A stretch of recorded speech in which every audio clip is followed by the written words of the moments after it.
Bonsoir à tous, c'est votre docteur Stat. Désolé encore du silence, comme vous savez avec les cours c'est un peu compliqué de vous sortir des vidéos chaque fin de semaine parce que j'ai des évaluations chaque week-end. Au fait, si j'ai trouvé impératif encore de faire une vidéo au milieu de semaine, donc mercredi aujourd'hui, c'est parce que j'ai un collègue qui traverse une situation, bon, on va dire un grand frère, qui traverse vraiment une situation pénible et j'ai besoin du soutien, j'ai besoin du conseil de mes abonnés, de mes followers, de sorte que vous puissiez nous aider. Vous puissiez nous aider dans quel sens? Dans le sens où vous pouvez apporter, je ne sais pas, des subjections, vous pouvez apporter des opinions, ou vous pouvez émettre votre point de vue par rapport à la situation dont je vais faire état tout à l'heure. Bon, sans plus tarder, nous allons aller dans le vif du sujet. C'est un grand frère, Caleb. Caleb, c'est un grand frère que j'ai ici. Ça fait pratiquement 4 ans qu'il est ici. Il travaille, fonctionnaire de son état. C'est quelqu'un de bien. C'est quelqu'un de très respectueux.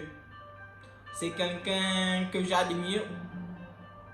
Donc, en tant que petit frère, il est venu me voir. En tant que grand frère qui est venu voir son petit frère, il m'a expliqué un truc. Il m'a dit, docteur Stat, j'aime, comment dirais-je, ta longitude et ta latitude d'esprit.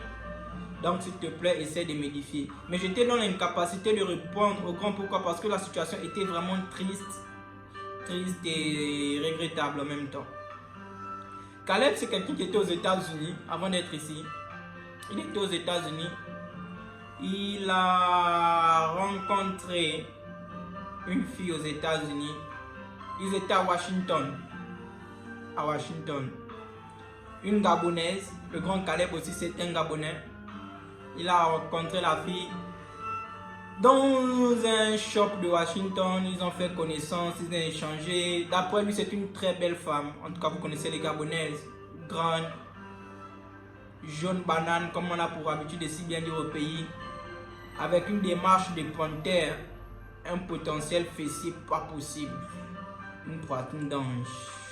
J'essaie de me mettre dans la peau de Caleb quand je vous raconte cette histoire. Ouais.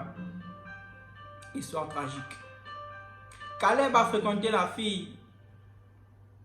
Je vais me permettre de donner son prénom. Pamela. Caleb a fréquenté Pamela. Pendant une période de, selon lui, 1 mois, 2 mois et demi, ils se sont fréquentés. Il est passé en mode démarrage, en mode narrage, en mode dragage pendant une période de 1 mois et demi. Vraiment, il était amoureux. Il a gagné du terrain. Il s'est imprégné de la relation. Et finalement, la fille a lâché prise. Elle a lâché prise. Ils ont eu une relation qui a duré, on va dire, pendant 2 ans, puisque la fille, elle était là-bas pour aller faire son master. Et lui, c'était la même chose pour le grand. Donc, la relation a duré pendant 2 ans. Donc, pendant 2 ans, ils ont vécu leur big love. Ils devaient rentrer au Gabon pour se marier. Écoutez bien, c'est la partie là où l'histoire bascule. Malheureusement, un soir, Pamela décide d'aller chez Caleb. Son copain, son prétendant. Elle y va. Et elle annonce la nouvelle à Caleb. Caleb, j'ai un truc à t'annoncer. Tout, comment dirais-je, tout confiant. Ouais, bébé, vas-y, je t'écoute. Elle dit, Caleb, excuse-moi, je suis ici aux États-Unis via au canal de mon futur mari. Avant de te fâcher, avant de me juger, ne pense pas que je n'étais pas aimé. J'ai passé 2 ans 2 années extraordinaires auprès de toi. 2 années où tu m'as redonné l'envie de vivre. 2 années où tu m'as montré ce que c'est l'amour. 2 années où tu as donné un sens à ma vie. Mais malheureusement, je ne pourrais pas rentrer au Gabon. Du moins, tu ne pourras pas rentrer au Gabon avec moi voir mes parents. Parce que je suis déjà une femme promise. Promise un monsieur très riche au Gabon que vous connaissez certainement, que je vais, comment dirais-je, m'abstenir de donner le nom. Oh, c'est triste. C'est triste.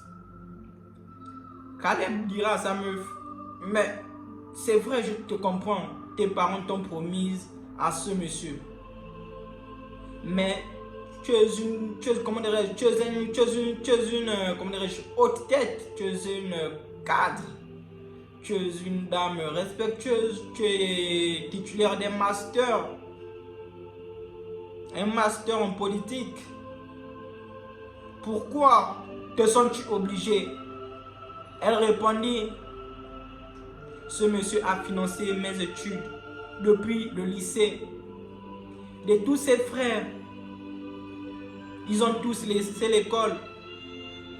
Et pour couronner le tout, sa mère souffre d'un cancer. Oui, sa mère souffre d'un cancer. La mère de Pamela souffre d'un cancer. Pamela, elle souffre d'un cancer, sa maman. Elle dira à Caleb, elles se sont obligées de se marier à ce monsieur. Parce qu'il y a des documents qui ont été signés. Comprenez qu'il y a encore des choses de cette envergure qui se passent dans notre pays, le Gabon. Il y a des documents qui ont été signés, qui attestent qu'après les études de Pamela, elle ira en mariage, ce monsieur X. Et ce mariage aura lieu ce week-end au Gabon. Mais Pamela aime Caleb. Pamela n'a Dieu que pour Caleb.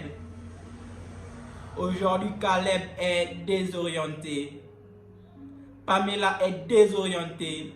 Elle qui n'a point autre choix que d'épouser un monsieur avec qui ils ont 20 ans d'écart. Sous prétexte que ce monsieur a financé ses études. Ce monsieur a placé ses 3 grands frères quelque part au Gabon. Ce monsieur suit le traitement de sa maman qui a un cancer depuis 6 ans. Elle se sent redevable.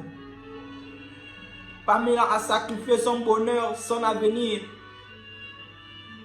pour celui de sa famille. Donc, mes très chers abonnés, mes très chers followers, s'il vous plaît, en commentaire avant samedi, mettez, dites-nous, du moins dites-moi, quand je suis dans l'incapacité de consoler, de conseiller le grand Caleb, dites-moi, que dois-je faire? Que dois-je dire? Qu'est-ce que Pamela doit faire? Jeune fille, jeune homme, toi qui regarderas cette vidéo, toi à la place de Caleb, toi à la place de Pamela, que feras-tu? Je vous remercie. Sur ce, n'oubliez pas de me suivre sur ma page Facebook, ma chaîne YouTube. Abonnez-vous, mettez les likes. S'il vous plaît, laissez des commentaires afin que je puisse dire quelque chose au grand Caleb vendredi. Kadia.